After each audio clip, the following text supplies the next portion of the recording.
ലോകത്തിൽ മൂന്നാൾക്കാരെ ഉണ്ടാക്കിയെടുത്തു. ഒരു മനുഷ്യൻ കളിമണ്ണുകൊണ്ട് ഉണ്ടാക്കിയെടുത്തു. ദേവതകൾ വെളിച്ചം കൊണ്ട് ഉണ്ടാക്കിയെടുത്തു.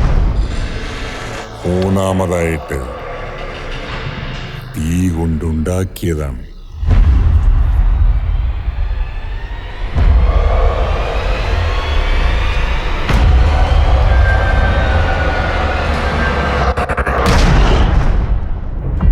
അതെല്ലാം ഒരുപാട് കാലമായിട്ടുണ്ടായിരുന്നതാ. അത് മാത്രമല്ല, ലോകത്തിൽ ഒരുപാട് പേർക്ക് ആവശ്യമുണ്ടായിരുന്നു. അവൻ വിശ്വസിക്കുന്നില്ല, അവൻ വരാൻ പോവുകയാണ്. അമ്മേ, നമ്മൾ വിചാരിക്കാൻ പറ്റാത്ത കാര്യം നടക്കാൻ പോകണം അമ്മേ. എന്താ നടക്കുന്ന പോലെ അറിയില്ല. ഇവരെങ്ങനെ വിശ്വസിക്കുന്ന പോലെ എനിക്കറിയില്ല. ഇങ്ങോട്ട് വരൂ. അതിന്റെ പരമ്പര തുടർന്ന് വന്നുകൊണ്ടിരിക്കുകയാണ്. അതും ദീർഘദർശന കുട്ടിക്ക്. എന്റെ ദൈവമേ,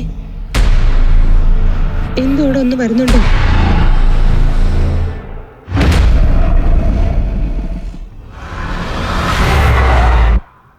ഓടിക്കോ!